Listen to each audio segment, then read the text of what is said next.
ഒത്തിരി നാളായി ഒരു സിനിമ കാണാൻ പോയിട്ട്. എന്തായാലും നല്ലൊരു സിനിമ ഇറങ്ങിയില്ലേ, അപ്പോൾ അതെന്തായാലും കണ്ടു കളയാമെന്ന് വിചാരിച്ച് ഞാൻ ദേ ഈ പടപട ഒരുങ്ങുകയാണ്. ഹസ്ബൻഡ് ഇപ്പോൾ വരും, ഹസ്ബൻഡ് വന്നുകൊണ്ടേ പോകണം. അപ്പോൾ ഞാൻ ദേ റെഡിയായി കഴിഞ്ഞു. ഭയങ്കര ചൂടായതുകൊണ്ടും ബൈക്കിലാണ് പോകുന്നത്, അതുകൊണ്ട് തന്നെ മുടി ഇങ്ങനെയാണ് ഞാൻ കെട്ടിയത്. എൻ്റെ ഓർമ്മ ശരിയാണെങ്കിൽ ഞാൻ ഏറ്റവും ലാസ്റ്റ് കണ്ട സിനിമ എന്ന് പറയുന്നത് അവതാറാണ്.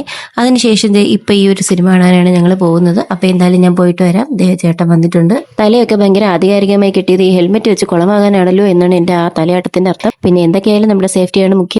ടിക്കറ്റ് ഒക്കെ ദേ ചേട്ടൻ വരുന്ന വഴിക്ക് തന്നെ എടുത്തിട്ടുണ്ടായിരുന്നേ. ഞങ്ങളിവിടെ ആറ്റിങ്ങൽ ഗംഗ സീനിയർ ഹൗസിലെ കാവേരിയിലാണ് ടിക്കറ്റ് ബുക്ക് ചെയ്തത്. ഞങ്ങൾ സാധാരണ ആറ്റിങ്ങൽ ഡ്രീംസിലാണ് സിനിമ കാണാൻ പോവാറ്. പക്ഷേ ഈ സിനിമയ്ക്ക് ഞങ്ങൾക്ക് അവിടെ ടിക്കറ്റ് കിട്ടിയില്ല. അപ്പോൾ സിനിമ ഏതാണെന്ന് മനസ്സിലായല്ലോ, വാഴ 2 ആണ്. എനിക്ക് ഈ സിനിമ ഒത്തിരി ഇഷ്ടമായി. കുറേ നാളുകൾക്ക് ശേഷമാണ് ഇത്രയും നല്ലൊരു സിനിമ കാണുന്നത്. ഒരുപാട് ചിരിക്കാനും ചിന്തിക്കാനും, ഒരു അധ്യാപിക എന്ന നിലയിലും ഒരു പാരന്റ് എന്ന നിലയിലും ഒക്കെ എങ്ങനെ ആയിരിക്കണം എന്നൊക്കെ നമുക്ക് ഈ സിനിമയിലൂടെ നമുക്ക് ഒരുപാട് കാര്യങ്ങൾ മനസ്സിലാക്കാനുണ്ട്. എനിക്ക് ഈ മൂവിയിൽ ഒരുപാട് കാര്യങ്ങൾ കണക്ട് ചെയ്യാൻ പറ്റി. എന്തായാലും ഇത് തിയേറ്ററിൽ പോയി കണ്ടതിൽ എനിക്കൊരു റിഗ്രറ്റും ഇല്ല. അത്രയ്ക്ക് നല്ല മൂവിയായിരുന്നു.